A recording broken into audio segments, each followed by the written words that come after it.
Listo. Bien, pues buenas tardes, gracias a todas y a todos por encontrarse en esta aula virtual y por su puntualidad para que iniciemos la sesión.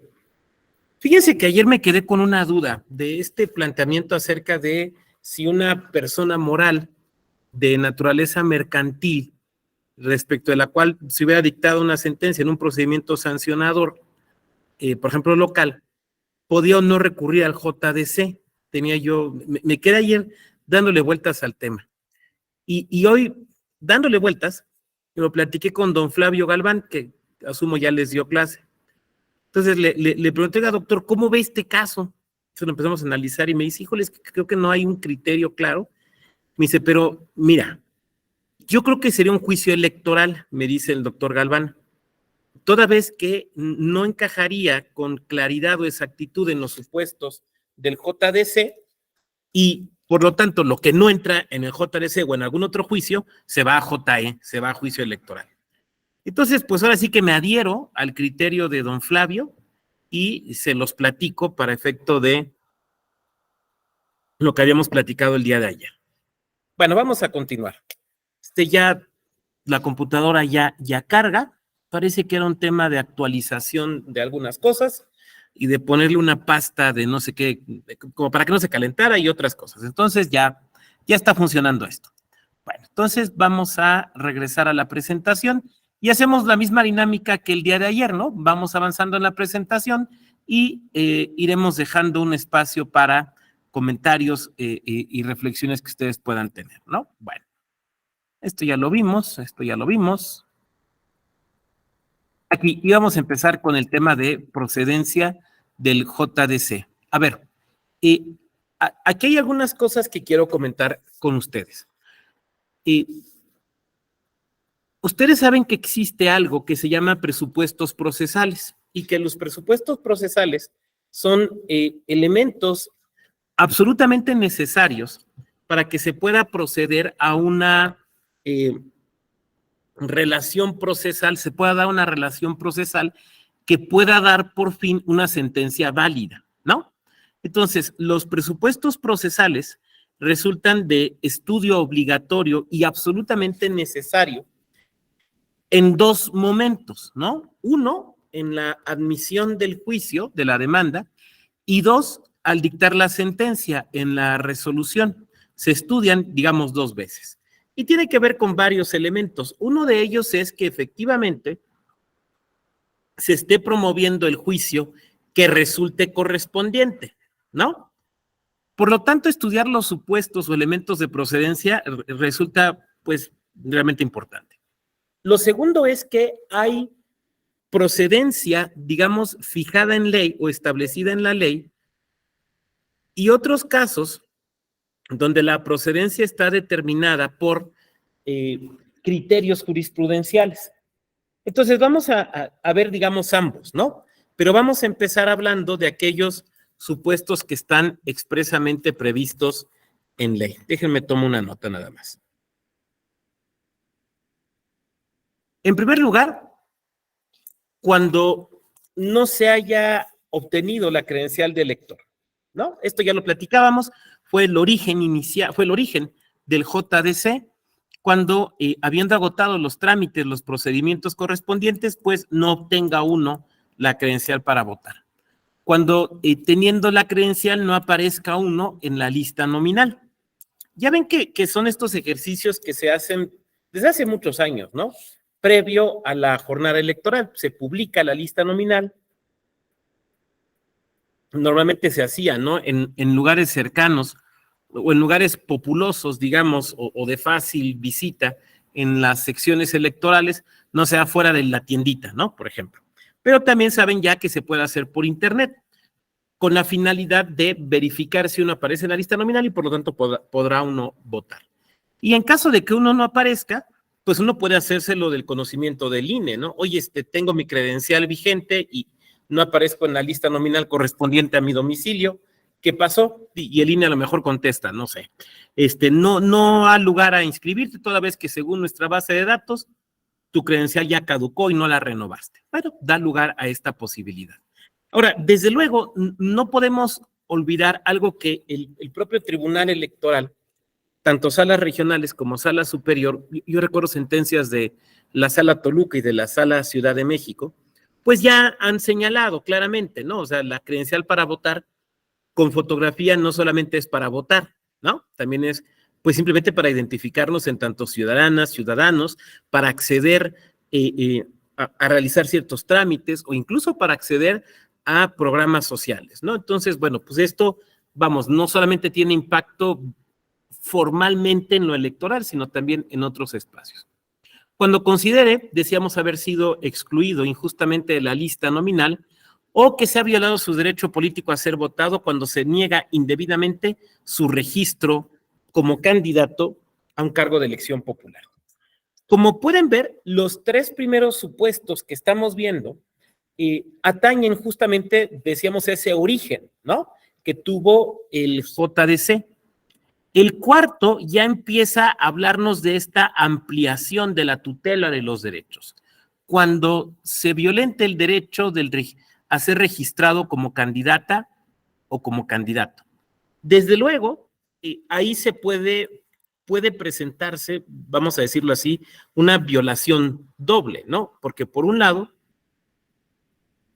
el partido, por ejemplo, la coalición tienen el derecho a registrar candidaturas, pero también la persona tiene derecho a que se le registre como candidato o como candidato, por lo tanto podría haber una impugnación doble. Y lo que pasa es que una sería la impugnación del partido político y otra sería la impugnación del ciudadano o de la ciudadana. Cuando habiéndose asociado para participar con otros ciudadanos, ciudadanas en un partido político, bueno, en los actos preparatorios a la configuración de un partido político, se les niega el registro.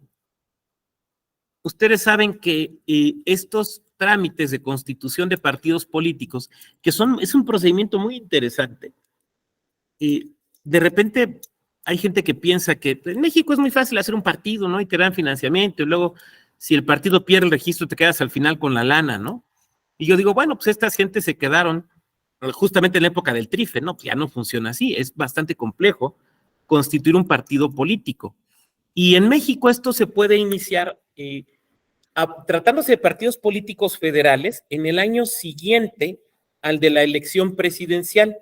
Y en el caso de partidos políticos locales, en el año siguiente al de la elección de gubernaturas, ¿no? Es cuando se inicia y se concluye el procedimiento en el segundo año, digamos. Por eso, ahorita en varios estados, pues está concluyendo el procedimiento de constitución de partidos políticos locales, justamente por estos trámites. Y en esos casos, pues, puede alguien señalar que pues, se le está violentando su derecho, por lo tanto puede acudir a este medio de impugnación. Cuando considera un acto o resolución de alguna autoridad es violatorio de cualquier otro de los derechos político-electorales, de los que ya de alguna manera hemos venido haciendo y continuaremos haciendo referencia. Este supuesto, el del inciso F,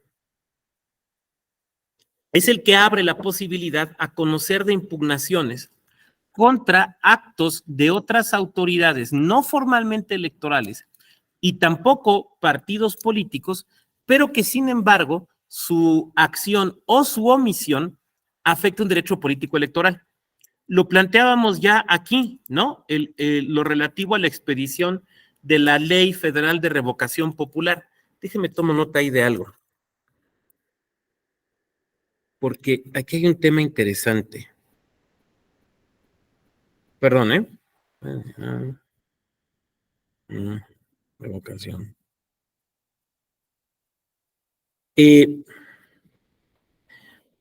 ¿Cómo ahí lo que se impugnó fue la inacción del legislativo? Porque se negaba, por diversas razones, yo no sé si justificadas o no, a expedir la ley que regulara el procedimiento de revocación de mandato. Entonces, el legislativo, digamos, en términos generales no es una autoridad electoral, pero sí es una autoridad que, como muchas otras autoridades, puede violentar derechos político-electorales. Hay algunas autoridades que se me haría difícil pensar que pudieran ser objeto de un JDC. Por ejemplo, no sé, el ISSSTE, ¿no? Yo no me imagino pero a lo mejor es mi pobre imaginación y ustedes me corrigen, yo no me imagino un supuesto en el cual el ISSSTE violente un derecho político electoral, pero sí hay otros casos, lo hemos planteado aquí, los ayuntamientos, o en este ejemplo que estamos poniendo, el Congreso de la Unión, o la legislatura del Estado, creo que podría haber varios. Moisés, levantaste la mano, ¿a poco a ti sí te ocurrió uno donde el ISSSTE pueda ser autoridad responsable? A ver, dale. Se me ocurre ahora con la nueva modificación a la elección de sindicatos, doctor. ¿Pero en qué sentido eso sería materia de la que se pudiera conocer en el Tribunal Electoral? Bueno, como dice, mi imaginación me lleva a pensar en esa situación, ¿no? En cuanto a la convocatoria. Digo, formalmente tiene que ser es una cuestión dentro del ámbito laboral técnicamente, ¿no? Pero pudiera ser por ahí algún ocurrente como yo, pues irme por la vía jurisdiccional electoral. Fíjate que a mí me parece que, perdón, es que me están confirmando una clase, ya. A mí me parece que no estarías o no estás desencaminado porque, por ejemplo, pensemos en los centros federales de conciliación, ¿no? Que es esta figura novedosa y en cuya configuración y en ciertos niveles participa el INE, ¿no? Ya ven que el INE ha participado incluso en algunos temas de recuento sindical a partir del nuevo Tratado de Libre Comercio, aquel que se negoció con Trump. Pero no, me parece que no daría lugar a justicia electoral porque sería un asunto laboral, ¿no? Me parece. Ahorita, dependiendo de cómo puede ir evolucionando esto, pero ahorita me parecería por ahí. Pero sí hay que hacer ejercicios de imaginación. ¿Cuántas cosas que no pensábamos que era materia electoral o que no pensaban que era materia electoral cuando se hizo esta ley en el 96? Pues resulta que sí lo es. Cuando consideren que los actos o resoluciones del partido político al que estén afiliados violen sus derechos. Ya lo planteábamos ayer, ya lo platicábamos, salvo mejor comentario de ustedes, creo que ya no hay lugar a repetir. Este último inciso de esta lámina es muy interesante, el H, fíjense. Cuando consideren que se actualiza algún supuesto de violencia política contra las mujeres en razón de género, violencia política de género. A ver, voy a dejar de compartir. Quiero decir primero que yo no me considero, no soy experto en violencia política de género. Sé algunas cosas, pero no me sentiría de ninguna manera como autoridad para hablar sobre violencia política de género. Pero aquí lo vamos a hacer desde una perspectiva eminentemente procesal, no de fondo, sino procesal. Asuntos de violencia política de género se pueden tramitar, digamos, en distintas vías. Por ejemplo, puede ser un asunto penal, ¿no? Por ejemplo, puede dar lugar a un procedimiento sancionador. Por ejemplo, puede dar lugar a un JDC. Y alguien de aquí me levantaría la mano y me diría, oiga, pero ¿cómo que o sea, lo penal lo entiendo, hagámoslo a un lado, eso es penal, aquí estamos en un diplomado de electoral. ¿Por qué en electoral por dos vías? Porque son distinto lo que se busca. En un procedimiento sancionador, lo que se busca es castigar, ¿no? Imponerle una sanción a quien realizó una conducta indebida, inconstitucional, inconvencional o ilegal, en este caso concreto vinculado con un tema de violencia política de género. En un JDC, lo que se busca es la tutela, la protección del derecho político electoral que está siendo violentado. Para poderlo explicar de mejor manera, el esquema que a mí se me ocurre es que nos regresemos a ciertas nociones básicas de la justicia constitucional. Ustedes recuerdan que cuando hablamos de medios de control constitucional, hablamos de medios sancionadores y medios reparadores. ¿Se acuerdan? Por ejemplo, un medio sancionador es iniciarle una responsabilidad administrativa a una autoridad que violentó derechos humanos. Por ejemplo, un policía que realiza una detención ilegal. Bueno, viene tu cliente y te dice, quiero que lo castiguen. A ver, ¿qué es lo que usted quiere?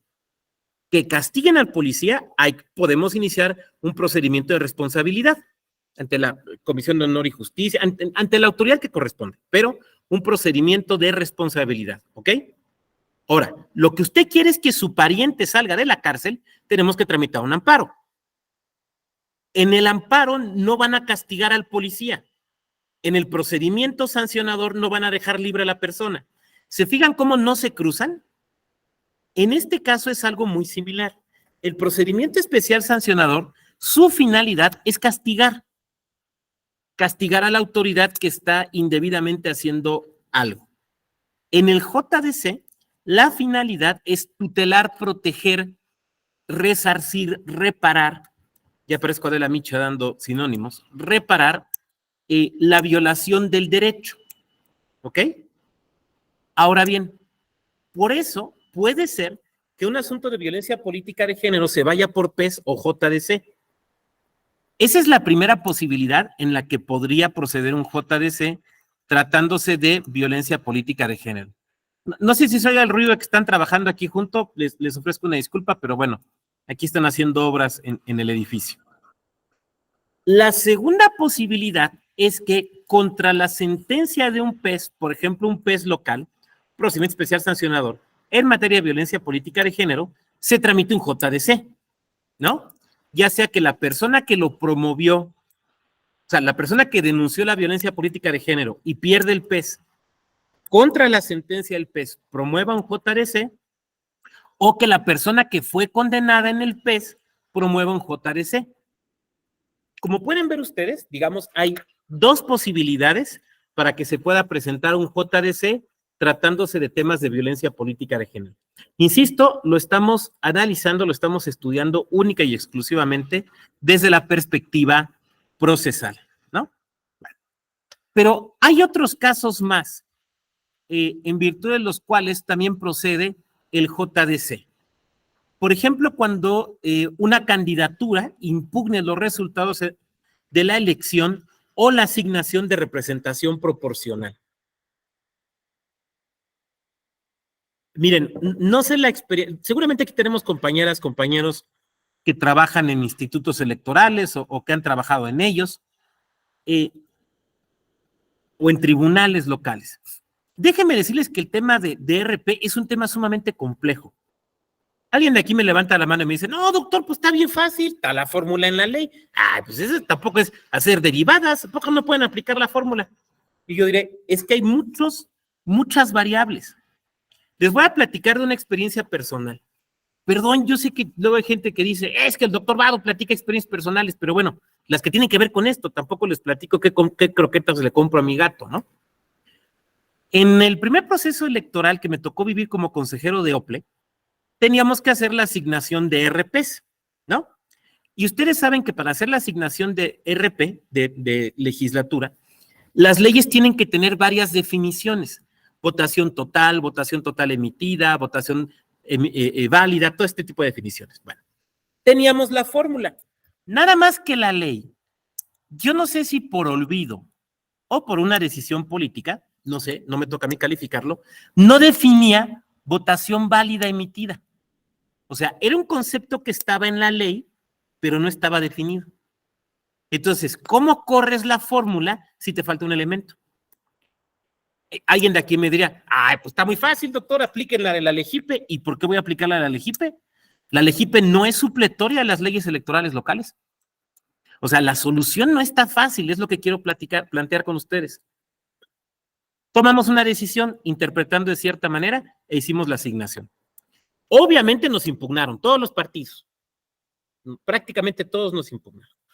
El Tribunal Electoral local nos corrige la plana y nos dice, se equivocaron. Efectivamente, la ley no dice, no define votación total emitida, pero el concepto que ustedes utilizaron estaba mal, tenían que haber utilizado este otro. Híjole, con ese segundo concepto corren la fórmula y queda igual la asignación. Y nosotros, vámonos a Sala Monterrey, en ese entonces a Querétaro le tocaba Monterrey, con la última revisión que hizo el INE, ahora le toca Toluca. Bueno, van a Monterrey. Monterrey dice, ¿qué crees? Tu instituto te equivocaste. Bueno, sí es cierto que no dice la ley votación total emitida, no la define, pero el concepto que tú utilizaste, instituto, está mal. ¿Pero qué crees, tribunal local? El que tú usaste también está mal, el correcto es este otro. O sea, fueron tres conceptos distintos que no hubiera pasado si la ley lo hubiera definido, pero la ley no lo definía. Tres conceptos distintos, pues que corren la fórmula y vuelve a quedar igual. Pero pues esa fue una absoluta chiripada para quienes les gusta el americano aquí. fue un Holy Mary, ¿no? O sea, va a aventar el balón y quedó todo bien. Pero bueno, no es fácil. O por ejemplo, en algunos sistemas, hoy en un chat justamente estábamos preguntando acerca de esto, donde quienes van a RP es una especie de competencia entre los que iban de mayoría y quedaron como los mejores segundos lugares de sus distritos. Ya ven que eso pasa en algunos estados como Nuevo León.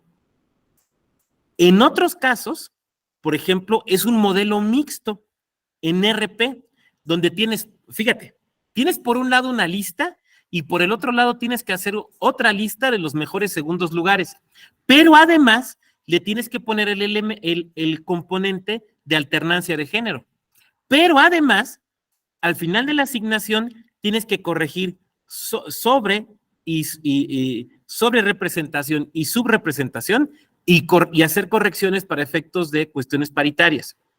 Entonces, créanme que las asignaciones de RP no son fáciles, no son sencillas.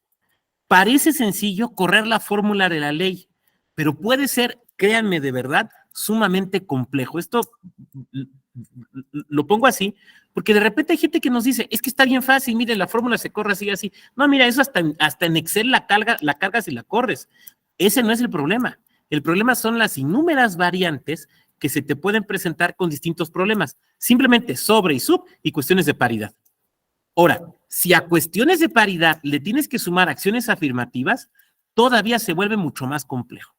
Entonces, bueno, ahí también cabe la posibilidad de un JDC, desde luego por la ciudadanía. La segunda, este es bien interesante. Fíjense,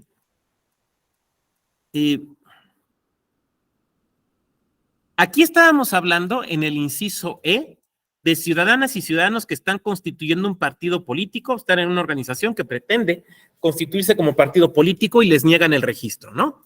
Bueno, aquí en la segunda, digamos, viendo la pirámide de arriba hacia abajo, el segundo apartado es contra actos de agrupaciones que pretenden ser partidos políticos y que afectan derechos político-electorales de un ciudadano o una ciudadana.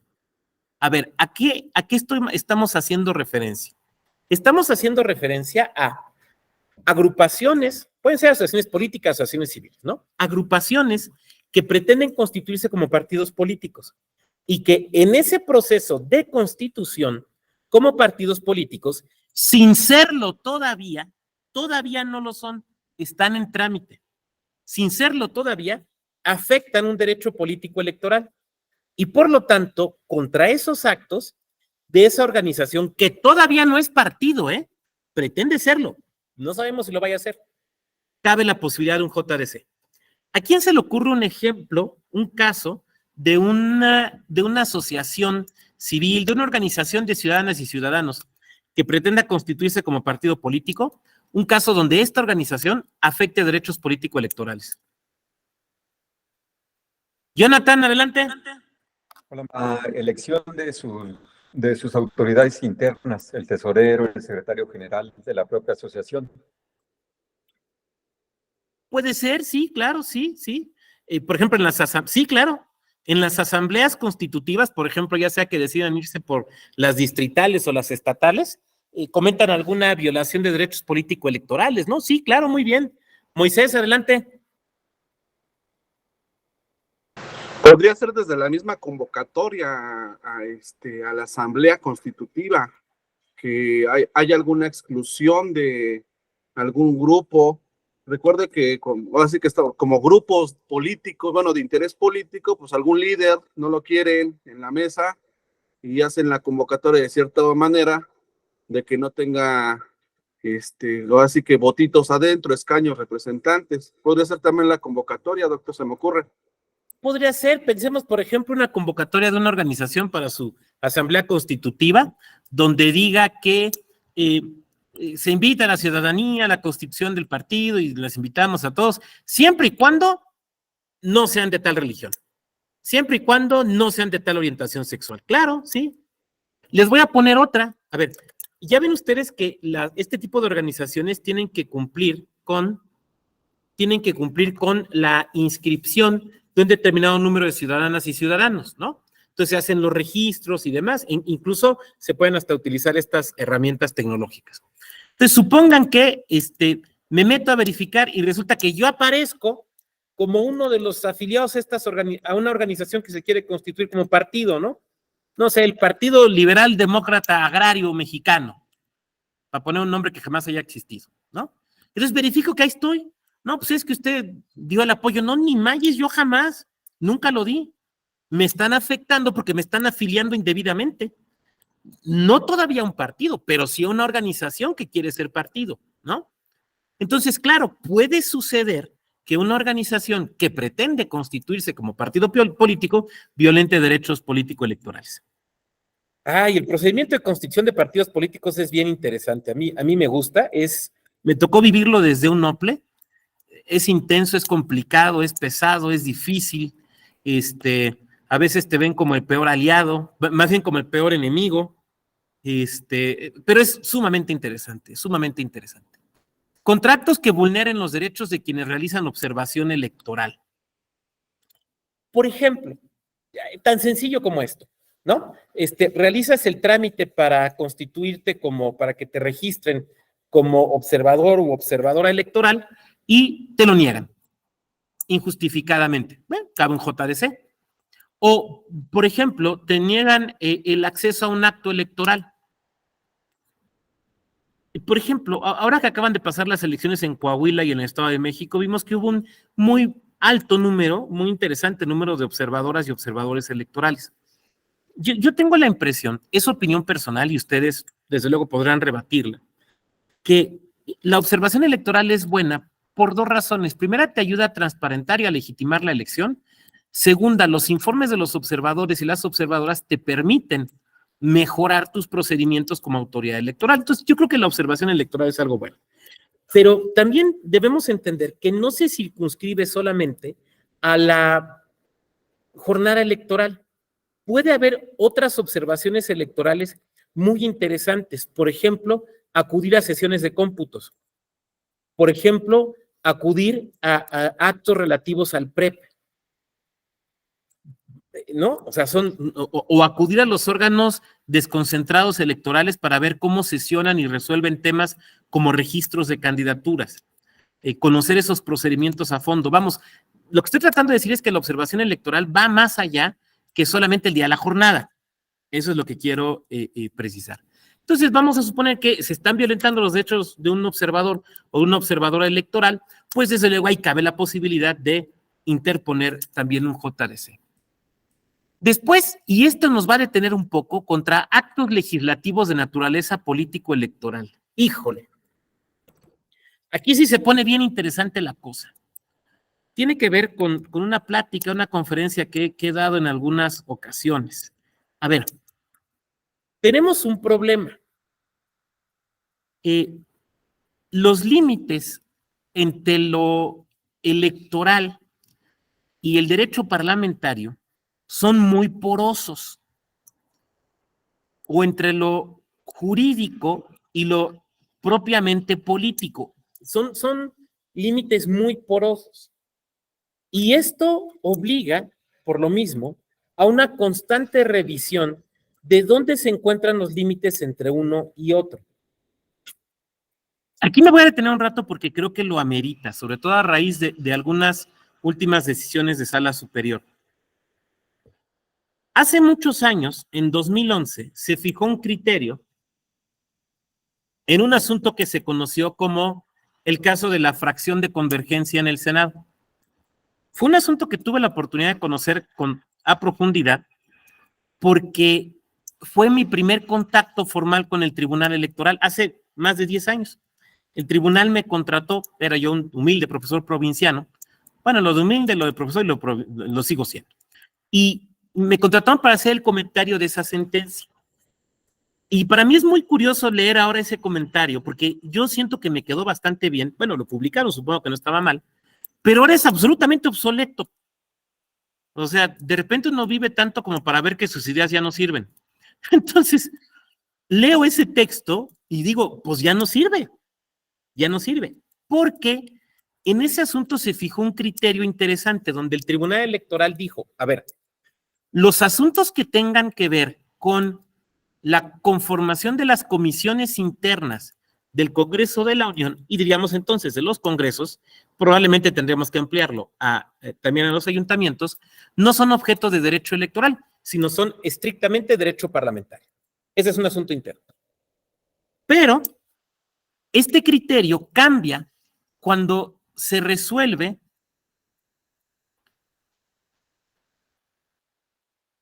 aquí está, el amparo en revisión 27 de 2021. Ahí me tengo que detener un momento, ¿no? Ese amparo en revisión 27 de 2021, resuelto por la primera sala, fue un asunto de Yucatán vinculado con el tema del matrimonio igualitario. Y ustedes van a decir, ¿y qué carambas tiene que ver el matrimonio igualitario con cuestiones electorales? Ahorita vamos para allá.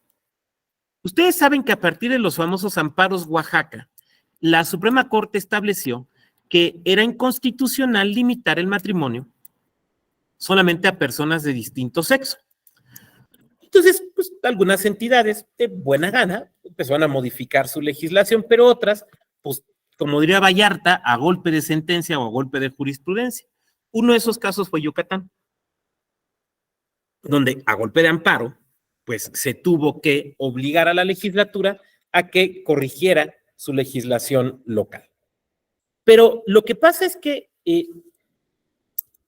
la reglamentación y la ley orgánica de la legislatura en Yucatán establece que la votación de proyectos de dictámenes de ley o de decreto debe de ser pública, lo cual es común en los órganos legislativos y que podrá ser reservada, por ejemplo, la votación para elegir personas, que también es lo más común a nivel nacional.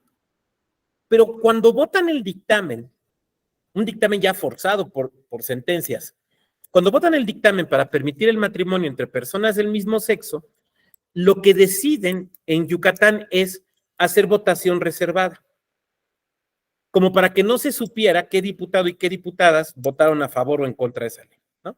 Entonces se aprueba. Y un grupo de ciudadanas y de ciudadanos interpone un amparo contra la votación. Alguien de aquí me puede decir, oiga, doctor, pero ya qué carambas importa la votación si ya lo aprobaron. Ahora, ¿cuál es el problema? El problema, dicen las ciudadanas y los ciudadanos, es que no sabemos quién votó, en qué sentido o cómo votó. Esa es no solo es una violación a la ley, sino es una afectación a nuestro derecho al acceso a la información.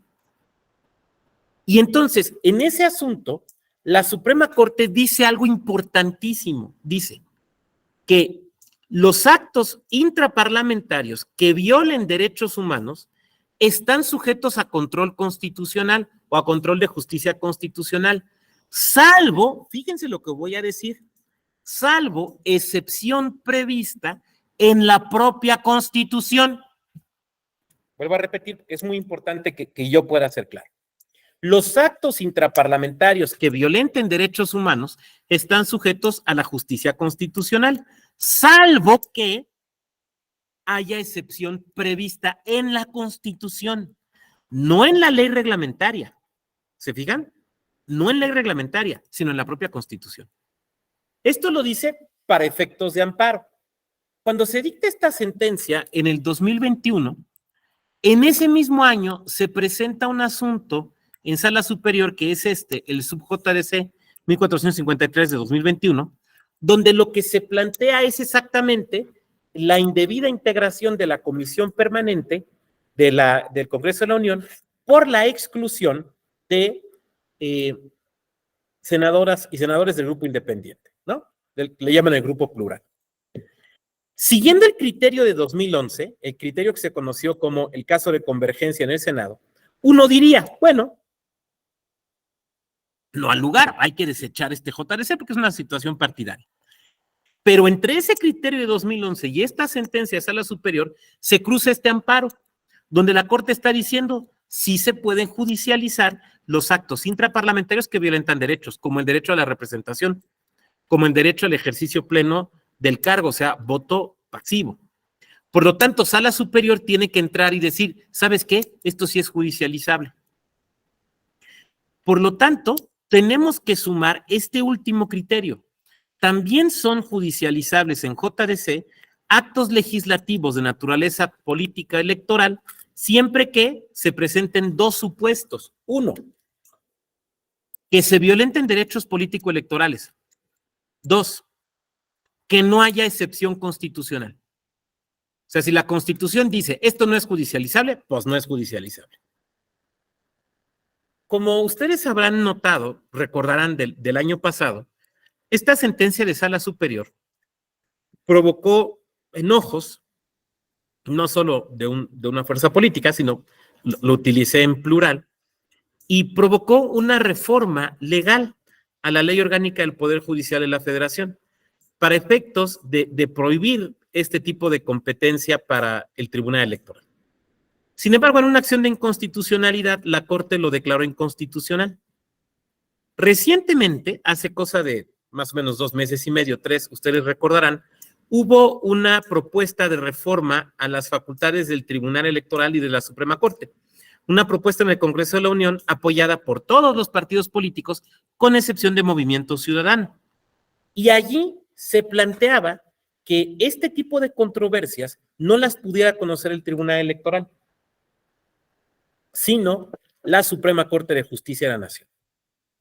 O sea, no era como la reforma del año pasado, legal, que lo que se planteaba era no hay competencia y eso no es judicializable, sino era una reforma constitucional, el planteamiento de una reforma constitucional que sí lo hacía judicializable, pero solo ante la Suprema Corte de Justicia de la Nación.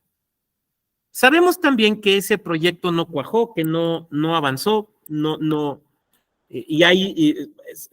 digamos que no se dio por muerto, sino simplemente se tiene en suspenso. Ya en el futuro veremos qué pasa, si se acaba o se vuelve a retomar. En todo caso, yo creo que lo relevante, más allá de cuál es la sede, lo relevante es que sí hay algún tipo de control constitucional, ¿no? Lo decía Morelos, que toda persona que se considere agraviada tenga un tribunal que les escuche. Entonces, pues si tiene que ser el Tribunal Electoral, pues que sea el Tribunal Electoral. Si debe ser la Suprema Corte, que sea la Suprema Corte. Pues no sé, quien tenga que ser, pero sí que haya algún mecanismo de control constitucional. Hasta este momento lo que tenemos es que puede ser judicializable en un JDC, pero, insisto, se tendría que comprobar directamente esta situación. Sigamos. Si quieren, ahorita un poquito más adelante lo debatimos, ¿no? Bueno, simplemente recordar algo. Aquí está don Ferraioli viéndonos muy alegremente, que los derechos político-electorales son derechos humanos, ¿no? Digamos, dentro de la noción ferraioliana serían derechos fundamentales. Recuerden que Ferraioli establece como género derechos fundamentales, ¿no? Y dentro de los derechos fundamentales hay distintos derechos. Los humanos, que son aquellos que se atribuyen simplemente por ser persona, los derechos civiles, por ser sujeto de capacidad de ejercicio, los derechos políticos, que están atados a la idea de ciudadanía. Entonces, digamos que los derechos políticos, en la visión ferraioliana, son derechos fundamentales y en un sentido más amplio han sido considerados derechos humanos. Ahora, aquí también es importante entender que algunos de estos derechos pueden tener base constitucional y otros base convencional. ¿Qué estoy tratando de decir con esto? Que ambos derechos, que los derechos se tienen que tutelar más allá de si se encuentran en la Constitución entendida como texto, en un tratado internacional o incluso en sentencias. Permítame poner un ejemplo sobre este tema de sentencias, ¿no? Una de las líneas que yo trabajo de investigación es lo que le he denominado la agenda gerontológica de la democracia mexicana. E investigando, me encontré con al menos un par de criterios de la Corte Interamericana que establece que cuando en un juicio está siendo parte una persona adulta mayor, tiene derecho a que se resuelva con mayor celeridad que otros juicios. Oiga, doctor, pero pues ya está en la Constitución, ¿no? En el artículo 17, el deber de que la justicia debe ser pronta y expedita. Sí, pero ese es un deber general. Aquí lo que la Corte Interamericana nos está diciendo es que hay un deber de mayor prontitud y expeditez. Lo cual quiere decir que un ciudadano o una ciudadana en México que sea adulta mayor tiene derecho a que sus juicios, ya sean civiles, penales, agrarios, o electorales se resuelvan con mayor rapidez que otros. Oiga, doctor, pero yo soy proyectista y tengo 20 expedientes y me acaba para proyectar este fin de semana y me acaba de llegar otro más de una persona adulta mayor. Entonces, ¿me está usted diciendo que lo tengo que poner arriba? Sí, es lo que te lo estoy diciendo, pero no te lo digo yo, te lo dice la Corte Interamericana. Oiga, pero es que no es un derecho contemplado en la Constitución o en la legislación mexicana. Pues no, pero sí en sentencias de la Corte Interamericana.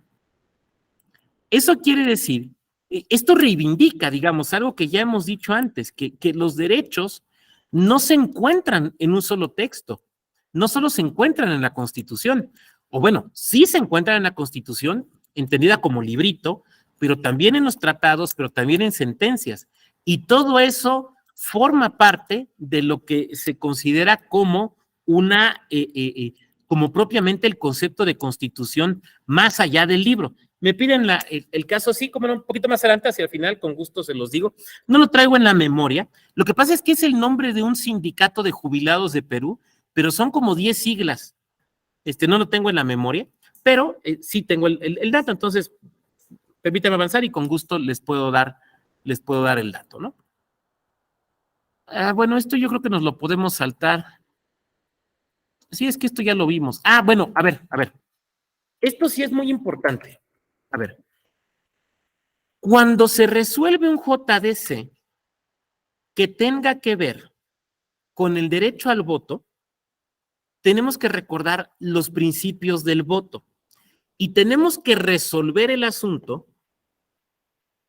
Yo diría no solo resolverlo, sino tramitarlo, pero bueno, digamos, resolver el asunto atendiendo en esencia a los principios constitucionales del voto. Esto es que cuando te ponen a ti el expediente para proyectar o para tramitar, o en su caso, si aquí tenemos alguna magistrada, magistrado, o alguien que en su futuro lo vaya a hacer, tú te tienes que preguntar, ¿este expediente que tengo, con cuál de los principios del voto se relaciona? ¿Se está violando el voto universal? ¿Se está afectando el derecho al voto libre? ¿Es una afectación al derecho al voto secreto? ¿Se limita esta idea del voto directo? ¿Hay un agravio que tenga que ver con que el voto sea personal o intransferible o que el voto sea realmente auténtico? Eso te lo tienes que preguntar. ¿Por qué razón?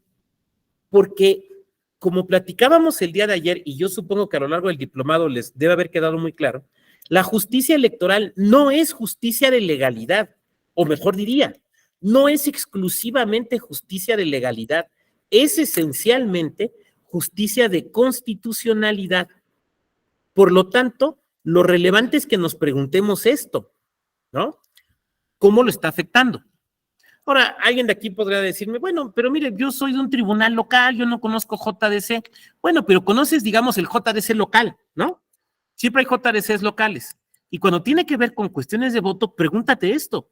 ¿Con qué principio de la materia, específicamente con qué principio del voto tiene que ver? Miren, yo creo algo. Admito desde luego que lo podamos debatir con la profundidad que ustedes quieran.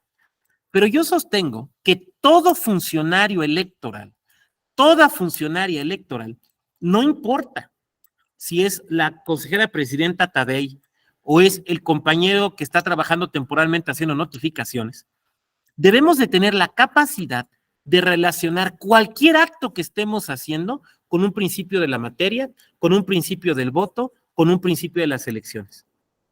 Jamás estamos simplemente ejecutando una orden o simplemente pues, estamos cumpliendo lo que dice el reglamento. No, doctor, pues mire, yo estoy notificando eso, ¿qué carambas tiene que ver con el procedimiento? Ando ahí en la calle asoleado, un perro me quiere morder, tengo hambre y me como unos tacos de muerte lenta, ¿y eso qué carambas tiene que ver con los principios de la materia? Sí, tu función tiene que ver con el principio de certeza. Una notificación bien hecha, un acta bien levantada, abona al principio de certeza.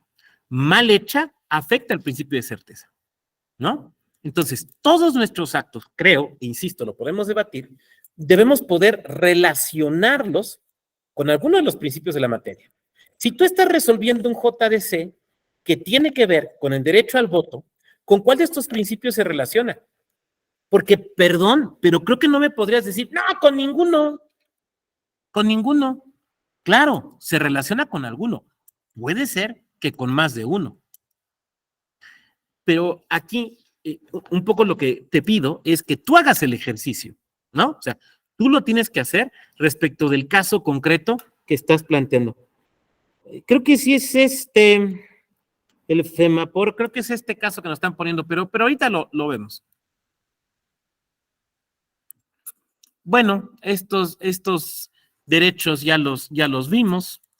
¿Alguien ubica dónde es la foto?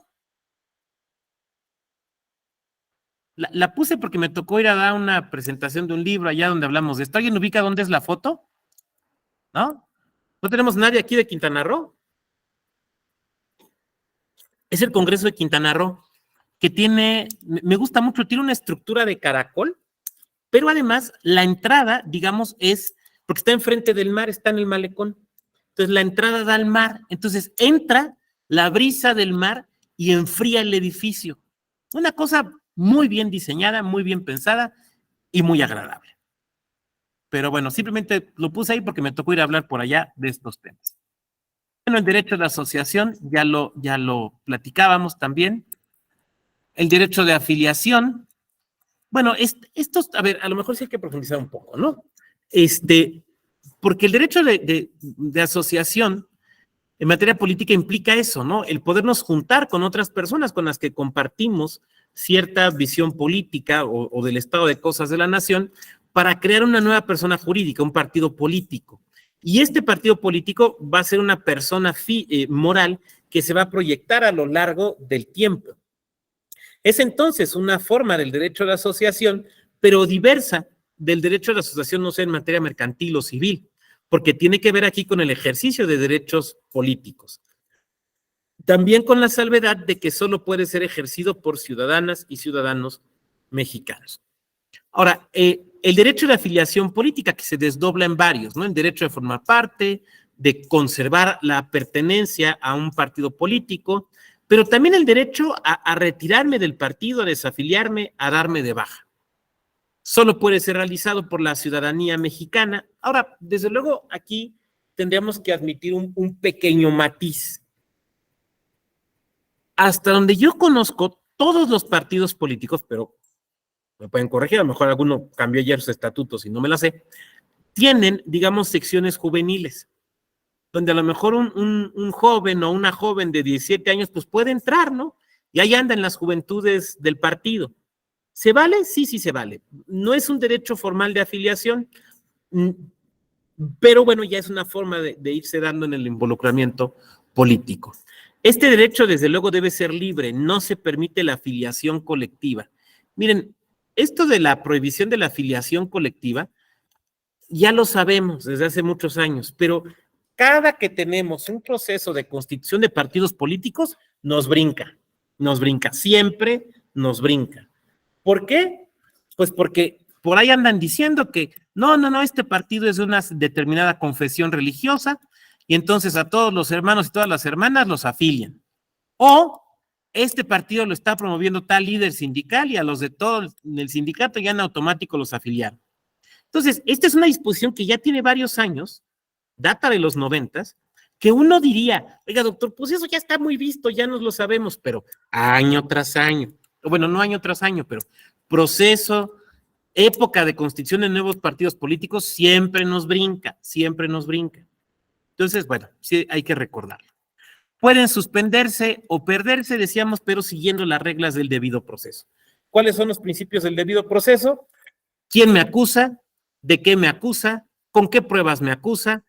La posibilidad de ofrecer pruebas, de defenderme, de ofrecer pruebas, de alegar y de impugnar, ¿no? Se tienen que respetar esos 7 principios del debido proceso. Por lo tanto, ya también lo platicábamos ayer, no se vale que simplemente me expulsen porque le caigo gordo al dirigente, porque competí contra él, porque la mano del muerto. Nada de eso es permisible. Pues sí, ya cargó bien. Como dice la canción, andamos al 100.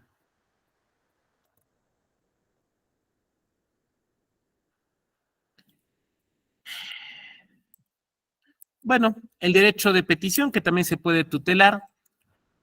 Este es a donde quería yo llegar, los derechos conexos.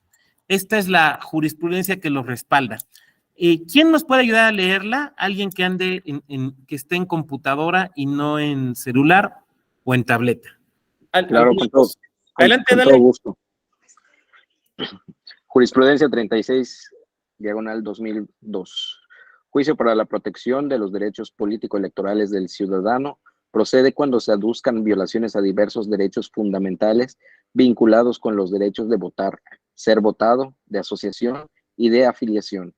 En conformidad con los artículos 79 y 80 de la Ley General del Sistema de Medios de Impugnación en materia electoral, en relación con lo dispuesto con los artículos 17, segundo párrafo, 35, fracciones primera, segunda y tercera, 41, fracciones primera, segundo párrafo, infine, y cuarta, primer párrafo, infine, y 99, fracción quinta de la Constitución Política de los Estados Unidos Mexicanos, el juicio para la protección de los derechos político-electorales del ciudadano debe considerarse procedente no solo cuando directamente se hagan valer presuntas violaciones a cualquiera de los siguientes derechos político-electorales: el de votar y ser votado en las elecciones populares, el de asociarse individual y libremente para tomar parte en forma pacífica en los asuntos políticos del país, y tercero, de afiliarse libre e individualmente a los partidos políticos, sino también cuando se aduzcan violaciones a otros derechos fundamentales que se encuentren estrechamente vinculados con el ejercicio de los mencionados derechos políticos electorales, como podrían ser los derechos de petición, de información, de reunión o de libre expresión y difusión de las ideas, cuya protección sea indispensable a fin de no hacer nugatorio cualquiera de aquellos derechos político-electorales, garantizando el derecho constitucional a la impartición de justicia completa y a la tutela judicial efectiva. Me parece que la idea que subyace detrás de esta jurisprudencia, que además fijémonos el año, es 2002, radica en que en el apotegma de Morelos, ¿no? Que todas las personas que se sientan agraviadas por un acto tengan un tribunal que les escucha. Entonces, si en México nos costó mucho admitir que los derechos político-electorales eran, uno, derechos, y dos, merecían una tutela judicial, lo que tenemos que admitir es una tutela judicial lo más amplia posible. Ustedes ya lo estudiaron, prácticamente entre 1878 y 1977 no hubo manera de proteger los derechos político-electorales en juicios.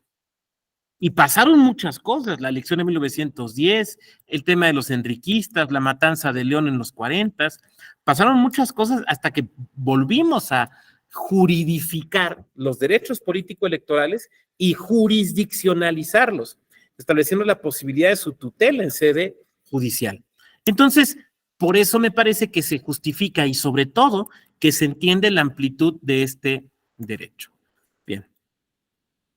Los efectos de las sentencias de un JDC. A ver, esto es muy importante por el tema de la reforma electoral.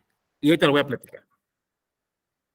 Esencialmente, una sentencia tiene por efectos, los efectos posibles es confirmar, revocar o modificar, ¿no? Confirmar el acto de autoridad cuando se encuentra apegado a derecho, revocarlo cuando se estima que el mismo sea inadecuado, sea inconstitucional o sea ilegal, o modificarlo cuando admita la modificación en sede judicial.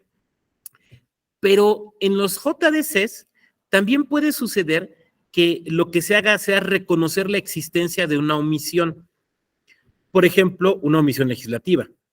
Por ejemplo, la omisión de un OPLE para emitir acciones afirmativas, por poner ejemplos, ¿no? O la omisión de un órgano electoral para emitir la convocatoria para candidaturas independientes. Entonces, ya desde ahí esto empieza a ser distinto. Ahora, con la reforma electoral que planteábamos ayer, el famoso Plan B, digamos, la versión B2, o sea, la que está actualmente sub iudice, se establece una cuestión muy interesante dentro de la nueva Ley General de Medios de Impugnación en materia electoral, porque se dice que, fíjense lo que voy a decir, ¿alguien de aquí tomó nuestro curso de actualización sobre la reforma electoral? No veo manitas. Bueno, ahí lo dije, si ya lo tomaron ya no lo digo, pero si no, se los digo. Dice lo siguiente: cuando se trate de asuntos internos de partidos políticos, particularmente temas como puede ser selección de candidaturas o selección de dirigencias, las sentencias solo podrán tener efectos de confirmar o de revocar, no de modificar. ¿Por qué razón? Porque hay sentencias, por ejemplo, de JDC, donde dicen, a ver, tu resolución interna fue reconocer la validez del proceso interno y señalar que el candidato del partido va a ser A. Pues, ¿sabes qué? Te la modifico para efecto de que se reconozca la validez del proceso, pero el candidato no sea A, sino sea B. Eso no le gustó a los partidos. Y hablo de nueva cuenta en plural, porque no es solamente uno, ¿no? Entonces, lo que se dice ahora es, ya no me puedes imponer candidaturas o dirigencias, sino solamente me puedes revocar. Y si me revocas, implica la reposición del procedimiento. ¿Se fijan? Pero esa parte de la reforma electoral, que insisto, está suspendida, está sub iudice. Al momento funciona así como lo estamos viendo en la lámina. Después tendremos que ver lo que diga la Corte respecto de la apreciación en general de esta, o sea, abstracta, digamos, de esta Ley General de Medios de Impugnación en materia electoral, y después tendríamos que ver lo que suceda con los casos que conozca el Tribunal Electoral. Pero bueno, pues eso ya es, digamos, a futuro. Vamos a ver a continuación los requisitos de procedencia de la demanda. En primer lugar, pues acreditar la ciudadanía mexicana, porque pues los derechos político-electorales los podemos ejercer solamente las y los mexicanos. La presentación individual de la demanda puede ser por varias personas, por ejemplo, cuando se habla por una comunidad indígena o una comunidad afro. Cuando se haga valer violaciones a derechos político-electorales. A ver, esto es súper importante. Miren, no todo lo que haga una autoridad y que parezca ilegal, por ese solo hecho es electoral. Repito, no todo lo que haga una autoridad y que nos parezca ilegal, por ese solo hecho es un asunto electoral. Voy a poner un ejemplo típico. Pan de todos los días. Tortilla de todos los días. Se considera que un funcionario o una funcionaria está gastando mal, está haciendo mal uso de los recursos, fuera de proceso y no hay proceso cerca ni nada, ¿no? Está haciendo mal uso de los recursos. ¿Por qué? Porque, no sé, le encontraron que la camioneta de la chamba se la llevó de vacaciones. Por poner un ejemplo muy sencillo, ¿no? ¡Pum! Viene la denuncia entre las autoridades electorales. Oiga, pero ¿por qué es electoral el asunto? Pues es un funcionario electo. ¿O a poco ustedes no quieren hacer su chamba? Ok, sí, es un funcionario electo, pero ¿dónde está lo electoral? Ah, pero pues es que está haciendo mal uso de recursos. Sí, puede ser que esté haciendo mal uso de recursos, pero insisto, ¿dónde está lo electoral? Para que las autoridades electorales, administrativas o jurisdiccionales intervengamos, se requiere que el asunto sea electoral. Yo sé que parece una verdad de perogrullo, pero no lo es. Entonces, ese caso, donde el señor funcionario agarró la camioneta o tomó recursos y los gastó en vacaciones, puede ser una gravísima ilicitud, puede ser una violación constitucional, vamos, es un desvergonzado si ustedes quieren, pero no necesariamente es un asunto electoral, probablemente es un asunto que se tenga que denunciar en la Contraloría Interna, en la Secretaría de la Función Pública, en la entidad de fiscalización, ¿no? Pero no cualquier acto que realiza un funcionario público es, que nos parezca ilegal, necesariamente es electoral. Por lo tanto, las demandas de un JDC se tienen que vincular con un derecho político electoral. Voy a poner un ejemplo. El tema de que no me quieren dar la constancia de residencia. Entonces yo comparezco en el JDC y pongo, hecho primero, tal día acudí al ayuntamiento de Tangamandapio a fin de solicitar mi constancia de residencia. Hecho segundo, acompañé a tal solicitud tales pruebas.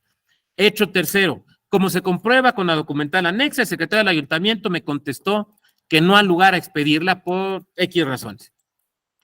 Petitorio, por lo tanto, solicito a usted, tribunal único, se sirva a ordenar la expedición de la referida constancia de residencia. Y entonces el tribunal va a decir, como dijo el clásico, ¿y yo por qué? ¿Y yo por qué? Y entonces ustedes van a decir, pues el doctor Vado dijo en una clase que tú sí podías. Entonces el tribunal dirá, sí, sí tiene que ver con algo electoral, pero tú en la demanda no me lo estás poniendo. Si tú en la demanda me pones que te vas a inscribir como candidato, que pretendes inscribirte como candidata, a competir en el proceso interno, algo que se vincule con un derecho político electoral, entonces sí, pero el tribunal no es adivino. ¿Sí me van siguiendo? Entonces, esta vinculación siempre es importante. Ok, ¿qué derecho político electoral se te está violentando o qué derecho vinculado con algún derecho político electoral se te está violentando? Como por ejemplo, aquí viene pues el integrar autoridades electorales. ¡Ay! Híjole, creo que no se ve muy bien, ¿verdad? Sí, sí se alcanza a ver bien. En la Sí. computadora sí, yo tengo un monitor de 32 pulgadas. No sé lo demás. La última ve ¿sí se bien. alcanza a ver bien? Sí, mujeres en caso de paridad. Ah, ok, qué bueno, sí, porque ahorita que lo vi aquí dije, no, si no, ahorita rápido le corrijo los colores. Legitimación. A ver, recuerden, procesalmente hablando, que tenemos dos tipos de legitimación. No estamos hablando políticamente, o sea, no estoy hablando de legitimidad política y democrática, no, estoy hablando de legitimación procesal. Teoría general del proceso. Hay dos tipos de legitimación, ¿no? En el proceso y en la causa. La legitimación en la causa tiene que ver con que seamos los titulares del derecho que estamos debatiendo. Voy a poner un ejemplo. ¿Quién puede demandar el divorcio? Pues la esposa o el esposo, no la cuñada, no el suegro, ¿no? Porque no tienen legitimación en la causa. ¿Quién puede demandar la violentación de un derecho? Pues en principio aquella persona a la que se le está violentando. Aquí estamos hablando de eso, de legitimación en la causa. ¿Quién puede comparecer como actor o como demandado? No estamos hablando de legitimación en el proceso, esto es, de representantes legales, sino de auténticos titulares del derecho que concurren a solicitar la protección del mismo. Primero, las ciudadanas y los ciudadanos, ¿no? A don Jonathan le niegan la expensión de la credencial del elector, va y lo interpone. A la compañera Verónica le violentan un derecho de su partido político, va y lo interpone. También la ciudadanía por conducto de representantes. A ver, aquí necesitamos hacer una pausa. Porque si no, alguien me va a levantar la mano y va a decir, oiga, doctor Nel, se ve que no estudió usted la ley, porque la ley claramente dice que tiene que ser por conducta, la ciudadanía de manera personal. Y yo diré, sí, pero desde muy temprano, el tribunal, la sala superior, estableció que incluso se podía hacer por conducto de representante, porque si no, se está violentando el acceso a la justicia. Entonces, claro, se puede hacer por conducto de representante legítimo. Perdón, Jesús, tienes la mano arriba y no te he hecho caso, adelante. No se preocupe, doctor. Aquí una pregunta retomando de la lámina anterior. Dado que los requisitos para que una persona pueda presentar un JDC es, y el primerito que está aquí en el top de la lámina, es la ciudadanía mexicana, ¿qué pasaría, por ejemplo, en el caso que de la reforma, de la famosa reforma al artículo 33 para permitir que un extranjero se exprese libremente en asuntos político-electorales del país sin tener alguna consecuencia jurídica legal, siempre y cuando no sea un peligro nacional, no sea considerado un peligro nacional? ¿Qué pasaría si tuviera una afectación a este derecho que le podría permitir el artículo 33 constitucional, siendo que la ciudadanía mexicana es requisito indispensable para promover este juicio? Bueno, suponiendo que esa reforma fuera aprobada, entiendo, de hecho no sé si ya se presentó, no, si ya se presentó, ¿verdad? Sí, yo me acuerdo que habló de esa el presidente en una mañanera, pero ya no recuerdo si se presentó. Pero no importa, suponiendo que que fuera aprobada, lo que yo creo que sucedería, pero ojo, estoy diciendo yo creo, o sea, igual y la sala superior dice, pues el doctor va a decir una cosa, nosotros decimos otra. Lo que yo creo que sucedería es que en ese supuesto se ampliaría la legitimación, porque si hay un derecho, viéndonos muy ferrayolianos, si hay un derecho debe haber una garantía del derecho. ¿Cuál sería la garantía del derecho? El juicio. ¿Qué juicio sería? El JDC. Pero esa sería, digamos, lo que yo supondría que pasaría, salvo, pues que en sentencia me digan otra cosa. Pero eso sería lo que yo supondría que pasaría, Jesús. No sé si respondí tu pregunta. Totalmente, doctor. Gracias. Yo no lo veo mal, ¿eh? A ver, de hecho, el año pasado publiqué un textito por ahí en nuestro blog en Axis, donde yo planteaba, y si le otorgamos a los extranjeros que sean ya, que tengan una legal estadía en México, migrantes ya con sus papeles, emigrados creo que se llama, creo que es la calidad migratoria, el derecho a participar en algunos actos electorales, por ejemplo, en elecciones municipales, por ejemplo, en plebiscitos o referendos de los lugares donde vivan. O sea, pero ¿cómo? Pues el Spring Break que está ahí en Cancún, ¿a poco cree usted que va a querer votar? No, a ver, yo estoy pensando en el extranjero que tiene 15 o 20 años viviendo en México, que paga impuestos en México, que vive en México, que le interesa lo que pasa en este país porque vive en él. Me parece que pudiéramos pensar en eso. Ahora, también alguien me podría decir, oiga, doctor, pero pues, si tanto amor por México, ¿por qué no se nacionalizan? Si ya se puede tener la doble nacionalidad. Y yo diré, es que no en todos los casos. O sea, acuérdate que la doble nacionalidad se puede si el otro país acepta la doble nacionalidad. Pero, por ejemplo, si tú eres originario de un país que no acepta la doble nacionalidad, si tú aceptas la mexicana, pierdes tu nacionalidad de origen. ¿No? Entonces, no, o sea, no está tan fácil como decirles, pues nacionalízate. Pero bueno, son ideas, simplemente son ideas que planteo aquí con ustedes. Pero regresemos a esto. A ver, esta es una buena pregunta. ¿Las asociaciones de las candidaturas independientes, por conducto de quién? A ver, ahí les va el ejemplo. Ahí les va el ejemplo. Para que tú obtengas una candidatura independiente, ustedes recuerdan que se tiene que constituir una asociación civil, integrada por al menos 3 personas, para efectos de fiscalización, ¿no? Entonces, entre los requisitos que tú tienes que cumplir, entre los papeles que tienes que entregar, cuando llegas a pretender registrarte como candidato o candidato independiente, está el de la asociación civil. Ahora, suponte que pues ya llegaste, los presentaste, ¿no? Y entonces, no sé, viene la decisión del órgano electoral y dice, don Vago no reunió los requisitos, era aspirante a candidato independiente, no reunió los requisitos para candidato independiente, le damos palo y no al lugar, ¿no? ¿Podría el representante de la asociación impugnar esa decisión en mi nombre? Fíjense la pregunta. ¿Podría el representante de la asociación civil impugnar la decisión, la negativa, o cualquier otro acto, a nombre del aspirante o del candidato independiente? Yo creo que no. Jesús dice que no. Imaginemos que Jesús es el presidente de mi asociación y yo no quiero impugnar, no sé impugnar, no nos comunicamos, estoy en la sierra y no entra la llamada, se vence el plazo y Jesús impugna. ¿Se puede o no se puede? Dale, Jonathan. Yo creo que sí, porque haría las veces como un presidente de partido, ¿no? Jonathan dice que sí, porque haría las veces un presidente. Pero Raúl entonces ya Pablo.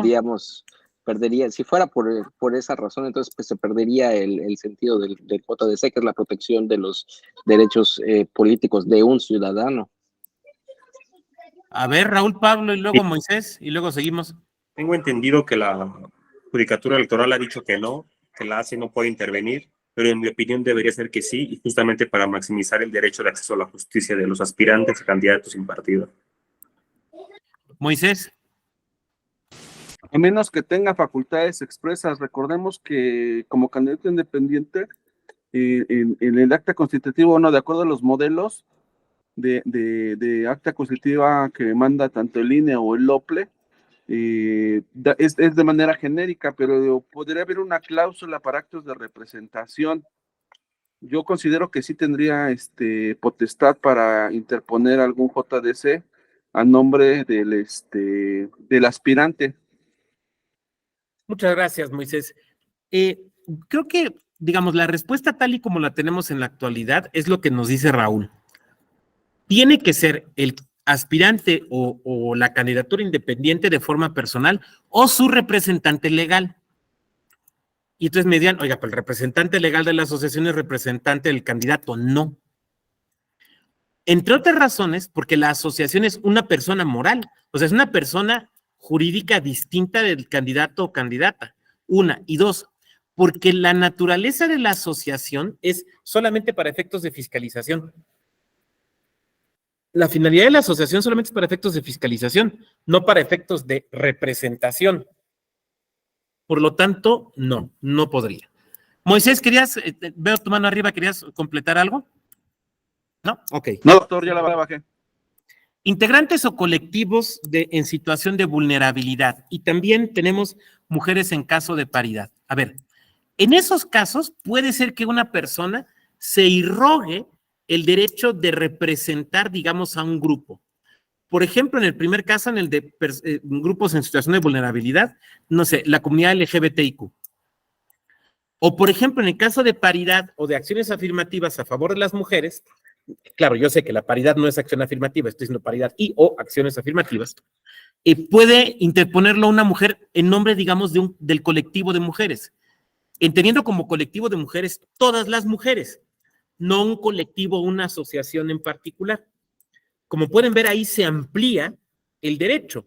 De hecho, ¿ustedes recuerdan esta sentencia de Sala Superior que estableció el que en las elecciones, no estas inmediatas, sino las anteriores locales, hubiera una mitad de mujeres candidatas? Pues eso surge de un JDC presentada por una mujer, que ni siquiera necesariamente quería ser candidata o ni siquiera militaba necesariamente en un partido político, sino en beneficio de las mujeres por el principio de paridad. Que la paridad puede funcionar como principio, como regla o como criterio de control. Bien, competencia, ¿no? Cuando sí, a ver, creo que hay una mano. Tengo una pregunta, doctor Vado. A ver. Respecto al anterior que decía integrantes de colectivos o el otro, ¿no? De grupos. En esta cuestión, digo, me vuelve a surgir la duda. ¿Quién sería el representante del colectivo? Digo, un colectivo pues no tiene una figura jurídica formal, por así decirlo. Claro, o no de está una estructurado. agrupación. Exacto. ¿Quién sería? Quien se ostente Cualquiera. como integrante de. Ah, ok. Sin tener que, ve que le piden, por ejemplo, en el caso de grupos o comunidades indígenas, la autoadscripción calificada. En este nada más bastaría que dijera que yo pertenezco a X colectivo. Pero es que la autoadscripción calificada solo es para inscribirte como candidata o candidato. Ah, ok. Sí, pero... Entonces, sí, sería una autoadscripción simple. Ah, ok. Gracias. De nada, yo recuerdo un caso de Aguascalientes muy interesante que tiene que ver con la posibilidad, con acciones afirmativas en la integración de órganos electorales temporales, consejos municipales o distritales, y lo interpuso una persona integrante del colectivo LGBTIQ, se identificó como integrante de. Entonces, lo que quería era acciones afirmativas no para él, sino para el colectivo. O sea, no tenía que acreditar, aquí está mi credencial de integrante de la asociación tal, sino simplemente se autoescribía como parte de ese colectivo. Bien, competencia. ¿Cuándo le toca conocer al JDC, a la sala superior o a las salas regionales? A ver, desde luego en principio tenemos que excluir a la sala regional especializada, porque la sala regional especializada, como ustedes saben, de lo que conoce es del PES en materia federal. Ahora, sin embargo, es una exclusión que puede cambiar en cualquier momento. Por acuerdo del presidente de la sala superior o la presidenta en su caso, la sala regional especializada puede conocer de otro tipo de asuntos, pero se requiere acuerdo. Ahorita no hay. Entonces, nomás conoce de PES. Por eso en este momento lo estamos excluyendo. Pero no sé, si en 3 años se expide un acuerdo de este tipo y entonces se empieza a conocer estos asuntos, no vayan a decir el doctor Vado se equivocó. No, el doctor Vado les está diciendo que si hay acuerdo de presidencia, puede conocer de más asuntos, pero en el momento no lo hay. Sala superior. ¿Cuándo conocerá de JDC sala superior? Bueno, aquí podemos ver los casos. Primero, cuando tenga que ver con elecciones presidenciales de diputaciones o senadurías de RP. El ejemplo es el siguiente. Yo quiero ser candidato a presidente de la República, candidato independiente. Voy y hago mis trámites en el INE y en el INE me lo rechazan. Interpongo un JDC. ¿Quién va a conocer? Sala superior. Porque Sala superior conoce los asuntos que tienen que ver con elecciones de presidencia de la República. También senadurías y diputaciones de representación proporcional. Casos que tengan que ver con elecciones internas de dirigencias nacionales de partidos. Ahí también surte la competencia de sala superior. Ustedes lo vieron hace poco, ¿no? El famoso caso de Morena o el caso del PRI. ¿Por qué conocen sala superior? Pues porque es una elección de dirigencia nacional. Creo que tiene mucha lógica, ¿no? si es elección de dirigencia nacional, no tendría sentido que conociera una sala regional. Registro de aspirantes a candidaturas independientes federales, ¿no? Candidaturas independientes, no de partidos.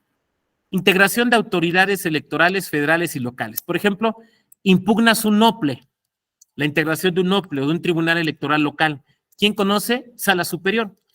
Tiene mucho sentido porque ¿quién nombra a los consejeros del OPLE? El Consejo General del INE. ¿Quién nombra a las magistraturas de un tribunal electoral? El Senado, que son órganos nacionales. Oiga, pero la integración del Consejo Distrital de Boca del Río, Veracruz, o del Consejo Municipal de Pungarabato. No, pues eso sí serían en su caso las salas regionales, porque no son órganos nacionales los que están decidiendo. Omisiones legislativas. Ahora, aquí en omisiones legislativas es importante observar que omisiones legislativas, tanto federales como locales. Tanto federales como locales. O sea, si la omisión legislativa proviene de que, no sé, en la ley electoral local de tal estado omitieron regular tal figura o no han emitido la ley para regular el plebiscito, por poner un ejemplo, ¿quién tiene que conocer? Pues no la sala regional competente en razón de territorio, sino la sala superior porque es un tema de omisión legislativa. Por último, competencia residual, o sea, en aquellos asuntos que se nos puedan ocurrir o se nos puedan presentar en un futuro y que no sean competencia de sala superior. Salas regionales, ¿cuándo conocerán? Bueno, temas que tengan que ver con elecciones locales y municipales, diputaciones y regidurías de mayoría relativa, senadurías de mayoría relativa, afiliación a partidos políticos, cargos partidarios locales y municipales, incluso distritales. Ya ven que hay partidos que tienen comités distritales, pues también sería una sala local. Expulsión de militantes cuando sea decidida por órganos locales o municipales, cambio de régimen electoral en lo municipal, por ejemplo, que pasen del sistema de partidos políticos a elecciones por usos y costumbres o sistemas normativos internos, controversias acerca de afiliación a partidos políticos, ya saben la clásica, ¿no? De que aparece que estoy afiliado a un partido y yo digo que no. Y acceso y desempeño del encargo en lo local y en lo municipal, ¿no? Eso serían competencia del órgano local, de la sala regional. En los casos que no sean expresos de sala regional, pues será sala superior. También, desde luego, sala superior puede, en un asunto que esté de inicio conociendo una sala regional, la sala superior puede decir, mándamelo, porque ejerza su facultad de atracción. Plazos para la presentación de la demanda, 4 días, como regla general, pero ahorita vamos a ver. Ahora, el genérico es 4 días, en proceso electoral son 4 días y me van a decir, sí, todos los días y horas son hábiles, sí, pero ojo. En proceso electoral, todos los días y horas son hábiles para actos de ese proceso electoral, no para todo acto electoral. Voy a poner un ejemplo. Inicia proceso electoral y ya estamos, todos los días y horas son hábiles. Pero digamos, al mes de que inició el proceso electoral, se resuelve en lo local un asunto que venía de atrás, que era previo al proceso electoral. ¿A ese asunto le surte que todos los días y horas son hábiles? No. Pero estamos en proceso electoral. Sí, estamos en proceso electoral, pero ese no es un acto de ese proceso electoral. ¿Sí se fijan? Entonces, tenemos que ser muy cuidadosos para ver qué es lo que estamos impugnando, cómo contamos los 4 días. Jonathan, adelante. Hola, doctor. Oiga, nada más para comentarle otro ejemplo que me acaba de pasar aquí en el partido. Tuvimos asambleas municipales para elegir a presidentes de comité hace 3 meses y un comité impugnó, pero ya dentro del proceso en el Estado de México. Entonces ya ella no aplicaba el todos los días y horas son hábiles porque no estaba dentro del proceso electoral, pero sí había una violación. Entonces es otro ejemplo en que podríamos... Sí, porque no estaba vinculado con el proceso electoral como tal, claro. Ahora, tenemos un problema. ¿Y cómo contamos los plazos, los días para la omisión legislativa? Sobre todo porque en la omisión legislativa sí se podría presentar la duda, porque normalmente se dice, ¿no? Por ejemplo, el caso típico, viene una reforma constitucional y se dice en un transitorio, y se le otorga un plazo de 180 días al Congreso de la Unión o a los congresos locales para que legislen lo conducente. Y no legislan. Entonces, ¿cuándo contamos el plazo? A partir de que se venció, o sea, ¿cuándo contaríamos los 4 días? A partir de que se venció el plazo para que legislaran. El criterio de sala superior no es ese. El criterio de sala superior es cuando hay una omisión legislativa en cualquier momento, mientras la omisión subsista. O sea, quiere el Congreso de la Unión, quiere la legislatura matar ese juicio, es muy fácil, legislen. El problema es que no quieren legislar. Entonces, mientras subsista la omisión, en cualquier momento mientras la omisión exista. ¿Por qué? Porque creo que será evidente para ustedes. Si estamos hablando de derechos político-electorales, lo que está sucediendo en ese caso es que es una violación permanente y continuada. O sea, cada día, al no legislar y estar afectando el derecho político-electoral, cada día se renueva la violación. Por eso tiene sentido que sea en cualquier momento.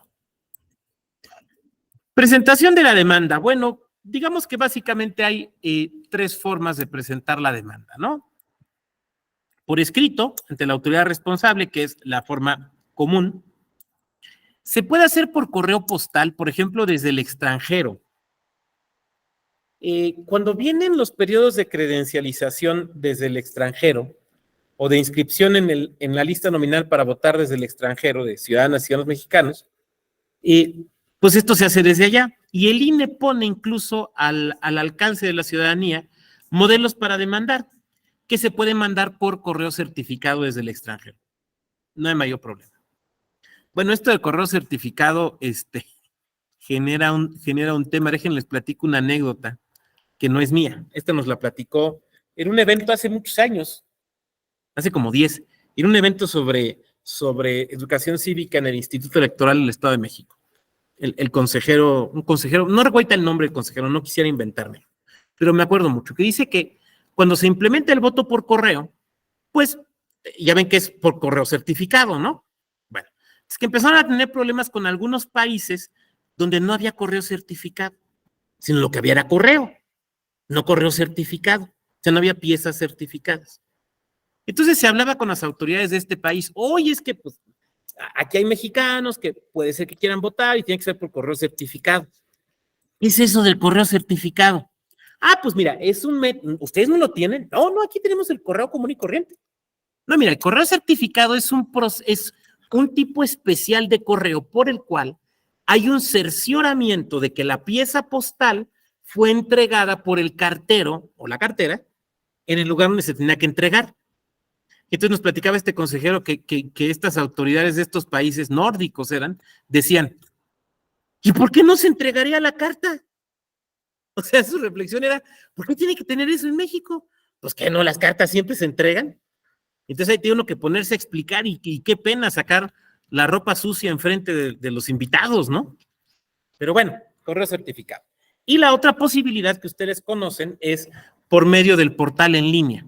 Ustedes saben que tenemos ya un portal en línea del Tribunal Electoral, donde por medio de la FIREL, pues se pueden presentar también las demandas y ahí se anexan los documentos y pues, se puede hacer también de esta forma. Entonces, bueno, pues tenemos ya varios mecanismos. A ver, vamos a hablar por último, antes de dejar aquí la peroración y pasar a los comentarios que ustedes quieran hacer, del contenido y los requisitos de la demanda. Lo primero que tenemos que recordar es que la demanda no puede ser anónima.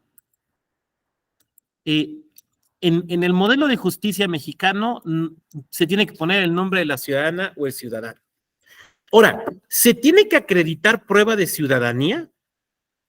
¿Yo tengo que anexar a la demanda, por ejemplo, copia de mi credencial de elector? ¿O de mi CURP? No. No se requiere prueba de ciudadanía. Se asume que quien está promoviendo es ciudadano o ciudadano mexicano. Y será, en su caso, si el demandado o el tercero interesado dicen que no lo es, son quienes lo tendrán que acreditar.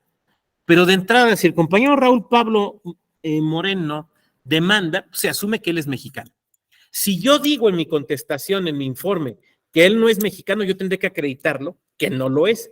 Pero de entrada no se requiere prueba de ciudadanía. Entonces, pero sí el nombre del ciudadano o ciudadana que promueve.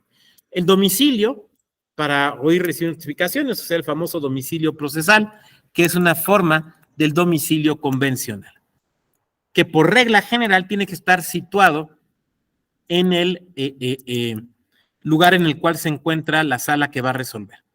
Aunque podría ser también, si lo estamos haciendo electrónicamente, pues el buzón electrónico. En caso de contar con un representante, pues los documentos que lo acrediten, ¿no? Entonces, si yo le doy poder para representarme en asuntos electorales a la compañera Verónica, pues tendrá que anexarlo. Si está promoviendo en mi nombre, pues tendrá que anexarlo. Si yo afirmo ser representante de una asociación de ciudadanas y ciudadanos, pues tendré que acreditar mi carácter de representante. Y en el caso de representantes de candidaturas independientes, por ejemplo, ante órganos electorales, pues bastará con la certificación que expida el órgano electoral ante el cual está siendo autorizado. Identificar el acto resolución que se combata, ¿no? El acto, diríamos, si fuera amparo, el acto reclamado. Viéndonos muy kelsenianos, diríamos, el objeto del control, ¿no? ¿Qué es lo que vamos a impugnar?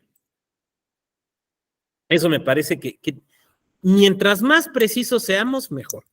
Ahora, yo sé que existe suplencia, por ejemplo, a favor de grupos indígenas. Se entiende perfectamente, y por favor lo que voy a decir, que no se entienda que yo estoy hablando en contra de la suplencia, para nada. Lo que estoy diciendo es que si nosotras o nosotros nos sostentamos como abogados o abogadas, deberíamos tener la capacidad de identificar perfectamente el acto que estamos impugnando. O sea, lo que es disculpable en el ciudadano o ciudadana común y corriente, de a pie, digamos, no es disculpable en alguien que se afirma jurista, ¿no?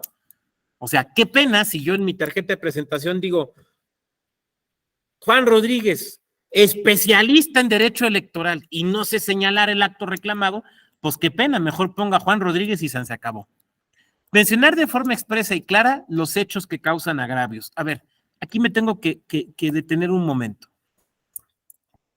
Esto que voy a decir me parece que aplica para cualquier juicio, ¿no? Pero señaladamente para los JDCs. Los hechos que nosotros vamos a señalar tienen que reunir los siguientes requisitos. Primero, que los podamos probar. Parece una verdad de perogrullo, pero ¿cuántas veces se afirman en las demandas hechos que no se pueden probar? Hechos que se puedan probar. Me negaron el registro. ¿Cómo lo prueba usted? Aquí está la resolución o el acuerdo del órgano electoral donde me dice que me niegan el registro. Ah, muy bien. Primero, que se puedan probar. Segundo, que sean relevantes. Que sean relevantes. Hay hechos que a lo mejor se pueden probar, pero que no son relevantes. Les voy a poner un ejemplo, un caso que me tocó, del que supe, porque al que le pasó era mi alumno en ese entonces, hace ya varios años. Un joven compite en el proceso interno de su partido político para ser candidato a regidor. Cuando se inscribe, sí lo inscriben, pero digamos que la dirigencia estatal se reúne con él, alguno de los dirigentes, y ya saben la clásica, ¿no? Eres muy joven, te falta carrera, no es tu tiempo, espérate tantito, primero va un perengano, ya saben esos rollos, ¿no? En política, nada de que ahorita no es tu tiempo es cuando es. No importa si tienes 25 años o tienes 90. A Churchill, a quien tanto admiro, que lo tengo hasta tatuado aquí, a don Winston Churchill le gustaba recordar que el legendario Gladstone, célebre primer ministro británico, todavía integró gabinete a los 92 años. Recientemente, en las elecciones de Japón, municipales de Japón, que fueron hace cosa de mes y medio, una de las ciudades de Japón va a ser gobernada por un youtuber que hizo campaña en redes y que tiene 26 años. Y alguien dirá, ¿le falta madurez? Pues es cuando la gente votó por él, punto, se acabó. O sea, eso de que no es tu tiempo, eso puede ser, tu tiempo puede ser a los 20 o puede ser a los 90. O sea, esto es así. Entonces se la quieren vender así. Y él dice, no, yo quiero competir. Oye, pero yo quiero competir. Compite y gana. Y por lo tanto lo tienen que registrar. Todo esto que les estoy platicando es un caso cierto, no me lo estoy inventando. No les diré en qué municipio, pero fue en el municipio de Corregidora, Querétaro. Y entonces lo que sucede es lo siguiente. Cuando llegan al registro, literal, él va hasta con la abuelita. ¿Se acuerdan cómo eran los registros del partido antes del COVID? Ahora han cambiado un poco, pero ¿cómo eran antes del COVID?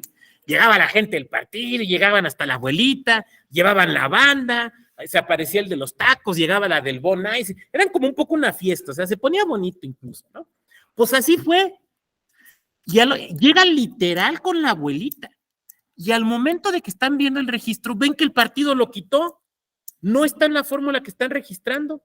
Entonces ahí en el evento le reclama al dirigente del partido y le dice el dirigente del partido, te dije que no era tu tiempo. No era mi tiempo, mis polainas. Promueve el JDC y lo gana. Promueve el JDC y lo gana.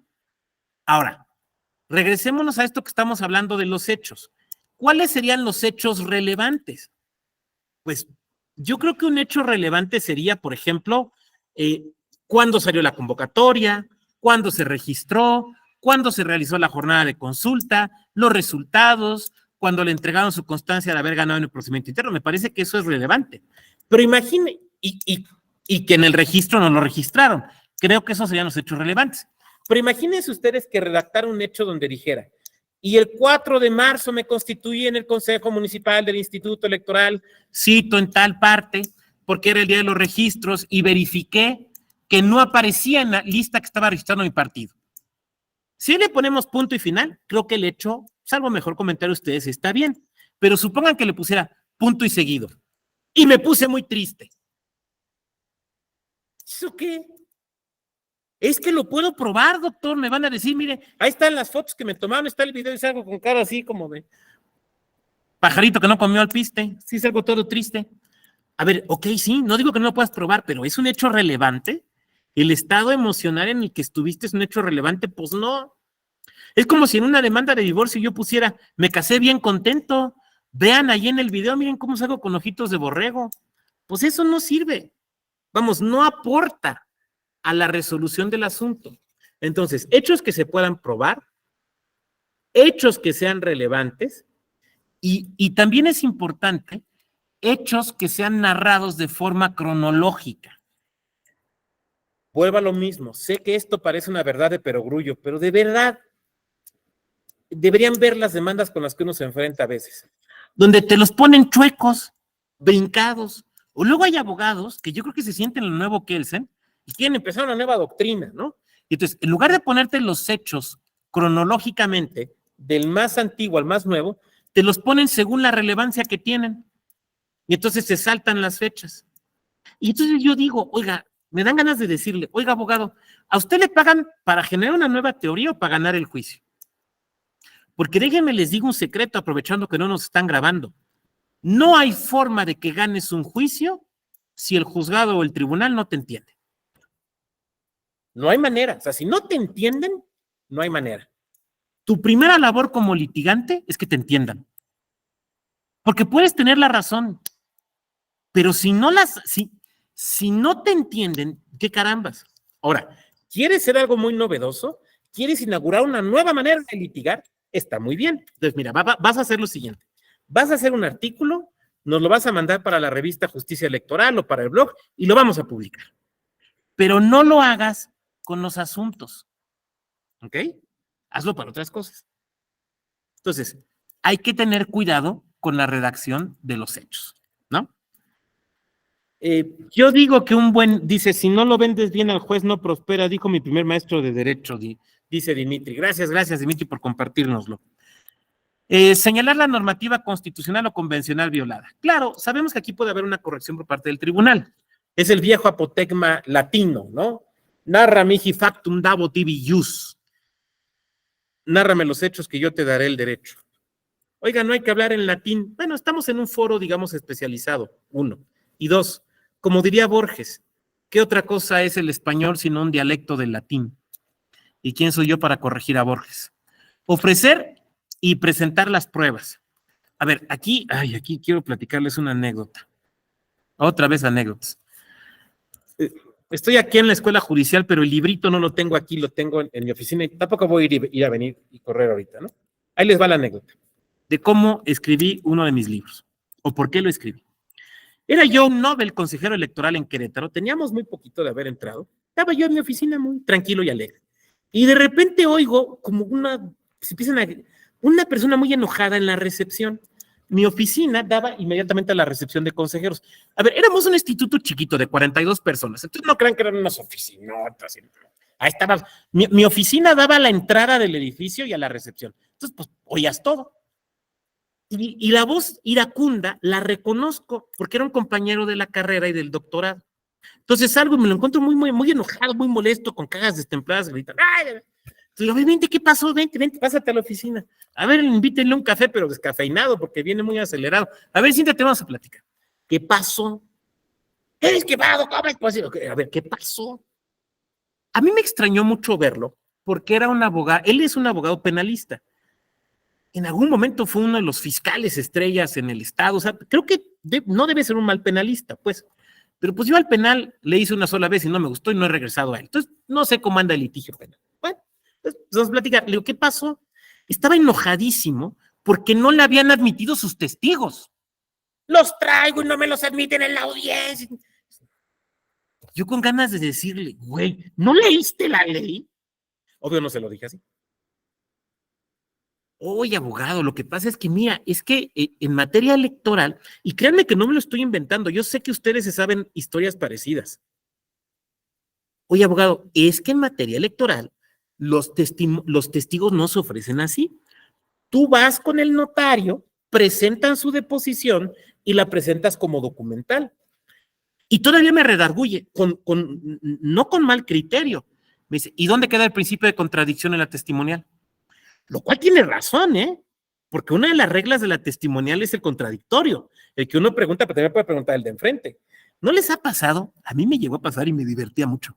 Cuando ganas un juicio con los testigos de la contraria, divertidísimo, pero bueno. O sea, no estaba escaso de razón como una lógica general jurídica, ¿no? Entonces le dije, bueno, abogado, es que así está la ley, mira, es más, te vamos a regalar una, mira, te regalo una. Digo, mira, aquí está el artículo.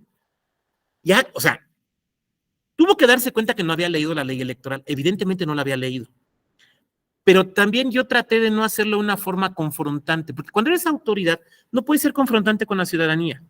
No debes serlo, en la medida de lo posible. A veces te botan el tapón, pero tratar de que no suceda así. Entonces agarra la ley, le digo, mira, es el artículo tal, no me acuerdo del artículo.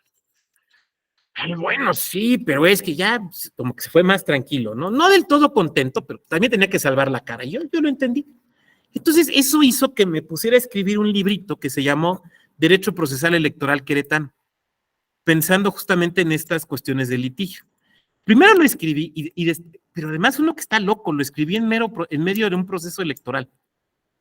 O sea, como si tuviera tiempo uno, ¿no? Es que es lo que les digo, o sea, yo no estoy calvo y ciego nomás por genética, o sea, también pues, por lo que se dedica uno, o sea, lo último que me quedaba de cabello lo perdí cuando organizé un debate a la gubernatura, ahí se me cayó ya lo que me quedaba, ya cayó, ¿no? Bueno. Que después ese libro fue un gorro porque no me lo querían publicar, no porque fuera malo, sino porque era nada más iba a vender en Querétaro. Total que a las 500 lo publicó Tirante. Y me da un poco de nostalgia porque la verdad es que no me quedó tan mal. Pero bueno, pues ahora sí que nada más servía en lo local. Pero a donde quiero llegar es que cuando nosotros ofrezcamos o manejemos pruebas en materia electoral, tenemos que ser muy cuidadosos. ¿Qué podemos ofrecer? ¿Cómo lo debemos ofrecer? Ahora, eso en materia electoral, pero pues en cualquier materia, ¿no? O sea, si yo tuviera que llevar un pleito aeronáutico, yo no sé en los pleitos aeronáuticos qué pruebas se ofrezcan, pero pues creo que me tendría que dar un clavado en las leyes relativas para saber qué pruebas puedo ofrecer. Porque si no, me vaya a pasar como este abogado penalista metido electoral que pues quería que sus testigos fueran recibidos. Nunca lo volví a ver en lo electoral, como que fue su debut y despedida. Qué bueno, pues que se dedicara a lo suyo. Adelante, Dimitri. Sí, maestro, nada más un símil. En materia, yo considero que, por ejemplo, la materia electoral y la materia laboral tienen ese detalle. Hay muchos abogados que son especialistas en penal, en administrativo, no sé, y han querido incursionar en lo laboral y pues ahí hasta ahí les dan palo hasta un ayudante de un abogado, o sea, y yo considero que lo electoral es igual, o sea, es un poco similar. Y con respecto a lo que le comenté no hace ratito, mi primer maestro de Derecho, no recuerdo su nombre, pero de los primeros me dijo, Tú cuando hagas un procedimiento, por lo menos una demanda de tus alegatos y tus pruebas, tienes que vendérselo también al juez, que el juez piensa que él está descubriendo lo que tú le estás diciendo, sin que se dé cuenta que tú lo estás orillando a que te dé la razón. Claro, si la tienes, ¿no? Ese era por donde yo voy. Fíjate que me hiciste recordar mis épocas de pasante. Yo empecé como pasante con un abogado laboralista. Y me acuerdo que él decía, no, en la junta, porque ya ven que están todavía las juntas, que ahorita están en extinción. Nada más con el modito de andar, ya sabemos si son laboralistas o no. Pues acá en lo electoral creo que nos pasa algo muy, muy similar. Sí, claro, Jesús, formar convicción. Y bueno, y desde luego el último requisito, que es la firma autógrafa, ¿no? O sea, que es lo que da la autoría del documento. Bien, estamos ya muy con el tiempo quemado, pero pues yo quisiera dejarlo hasta aquí para que pasáramos a sus preguntas, comentarios, reflexiones. Digo con el tiempo quemado respecto a las 6, si nos pasamos un poquito, pues yo no tengo mayor problema. Oiga, pero es viernes y hay que irse temprano. Miren, a mi edad, el viernes ideal es aquel en el cual te acuestas temprano. Pero pues todavía falta, digo, las 9 de la noche que me esté acostando, no hay problema, ¿no? Es como cuando dicen, ¿cuál es el sueño dorado de un adulto para un viernes en la noche? Dormir temprano y dormir de corrido. Bueno, al menos en mi caso, ustedes son gente joven y brillante y seguramente se irán a las salitas y a los bonles y qué bueno. Pero, bueno, muy bien. ¿Quién quisiera hacer un comentario, alguna reflexión?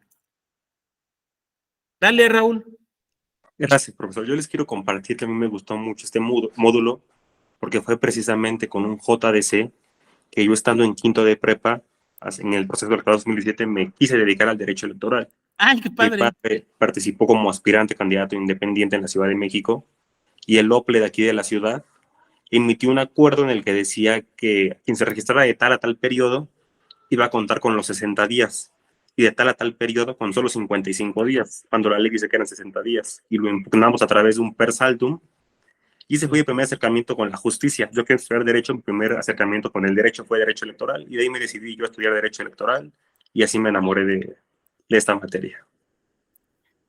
Oye, pues qué padre, te gusta la mala vida entonces, como a varios de los que estamos aquí, pero lo único cierto es que en la materia electoral uno no se aburre. No, pues a ver, ahí tienes una vinculación emocional inmediata y directa, ¿no? Y qué bueno que lo ganaron además. Gracias por compartirlo, muchas gracias. Jesús, adelante. Bueno, yo tengo dos preguntitas. Una es un poquito capciosa, ¿no? Que quisiera más que nada tener una opinión. Por ejemplo, ya ve que, bueno, yo me empiezo, así como el compañero Raúl, pues yo también me empecé a involucrar en el tema del derecho electoral precisamente por estudiar derecho, pero más que nada por la vida política que se llevaba dentro de la Facultad de Derecho, en donde yo estudié. Y en la Facultad de Derecho, pues tuvimos varios incidentes cuando había elecciones estudiantiles y demás, donde a veces las convocatorias eran medio oscuras o eran un poquito, no sé, limitativas al ejercicio de los candidatos, por ejemplo, a formar parte de los consejos universitarios, de formar parte de las presidencias estudiantiles. Y yo siempre he tenido la duda, y quisiera plantearla ahorita, de saber si una universidad, precisamente en estos ejercicios de facultades de derecho, de elecciones, de ejercer el voto para otorgar cargos ante las propias universidades o ante las propias, o ante diversos órganos de representación estudiantil, pudiese ser una autoridad responsable ante el JDC, y si un estudiante en su calidad de ciudadano, que ya al estar en la universidad, pues ya eres prácticamente un ciudadano, en el ejercicio de su derecho a votar y ser votado, pudiese promover un JDC contra una autoridad autónoma como una universidad. Te respondería en el doble carácter de antiguo dirigente estudiantil, fui consejero universitario en mi universidad y como profe ahora, yo creo que no, porque toparíamos con dos elementos, ¿no? Uno, la autonomía de las universidades y dos, que no es un cargo de representación popular. Es como el tema de los sindicatos. O sea, es un cargo electivo, pero no de representación popular. Tú me vas a decir, pero representa a los estudiantes. Sí, a los estudiantes, en un órgano interno de la universidad, pero no la ciudadanía. Entonces, creo que no daría lugar a esto. Ahora, Dicho esto, te diré también que hay universidades donde está, por ejemplo, tienen su órgano interno para las elecciones y los propios estudiantes constituyen su tribunal electoral local. Y se vuelven ejercicios súper interesantes. Yo tengo una exalumna mía que fue, digamos, presidenta del tribunal electoral interno de la Facultad de Derecho y le tocó bien, yo le digo, y te admiro porque las presiones estuvieron fuertes, ¿no? Lo electoral no es una materia para gente que le falte carácter o para gente que se requiere valor, ¿no? Pero sí, yo creo que no sería, por las razones que he explicado aquí, yo creo que no daría lugar. Pero decías que tenías 2 preguntas, ¿no? Sí, la siguiente es peco un poco de ignorancia, ¿no? Y es respecto de, ahora sí que en la presentación de la demanda del JDC, digo, yo nunca he promovido un JDC, pero precisamente por eso estoy acá, ¿no? Para aprender las reglas de los medios de impugnación. Y ya he leído la ley y pues ahora con este diplomado tengo un poquito más de conocimiento, pero pues me queda la duda de la presentación, ¿no? Sobre todo en estos temas donde, por ejemplo, son acuerdos generales del Consejo General del INE o resoluciones de la Secretaría Ejecutiva o demás comisiones que forman parte del órgano electoral. Pero, por ejemplo, si si yo tuviera una afectación o mi representado tuviese una afectación, al momento de presentar la denuncia, sé que tiene que ser ante autoridad responsable como una opción, pero ¿ante qué autoridad responsable yo lo presento? Si, por ejemplo, es un acuerdo general, tendría que yo ir a Ciudad de México a presentarlo al Consejo General del INE, o podría hacerlo a través de una junta distrital, o podría hacerlo en alguna oficina más cercana a la distritación donde Podrías hacerlo desde la oficina cercana del INE, sí. Correcto, le agradezco muchísimo. Nada, esta será mi duda, precisamente por eso. Con mucho gusto. Les voy a poner, déjenme les pongo aquí algo, igual ya se los compartieron, pues, pero, ay, Juan, ¿por qué no puedo entrar? Es que lo que les quiero compartir resulta que no da acceso. Ah, bueno, es que da el acceso por capítulos. También puede ser. Ya se fue a dormir la presentación. No, otra cosa. Es que es una liga. Igual ya se los compartieron, ¿no? El manual de justicia electoral que publicamos aquí en el tribunal, se los puse ahí en la liga para que lo puedan ir viendo y les sea de utilidad. Yo trabajé el texto del JRC, no del JDC. Del JRC lo trabajó excelentemente mi compañera, la profesora Alejandra Tello, que seguramente ya les dio clase, la ubican, muy brillante, desde luego, Ale. A ver, lo que yo diría en ese caso es que tiene que, bueno, ya lo respondí, tendría que presentarse por conducto del órgano electoral, del INE, pero podría ser por la junta, digamos, más cercana. Muy bien. ¿Tenemos alguna otra duda más? Bueno, de no ser así, no me queda sino agradecer su muy gentil presencia en este salón, esperando que concluyan muy exitosamente su diplomado. Si nos volvemos a topar, pues será un gusto, si no, pues ya no. Y desearles que tengan un espléndido fin de semana. Muchas gracias, doctor. Hasta luego, muy buena tarde. Un gusto. Muchas gracias. Hasta luego. Muchas gracias, doctor. Excelente fin de semana. Nos comparte la infografía.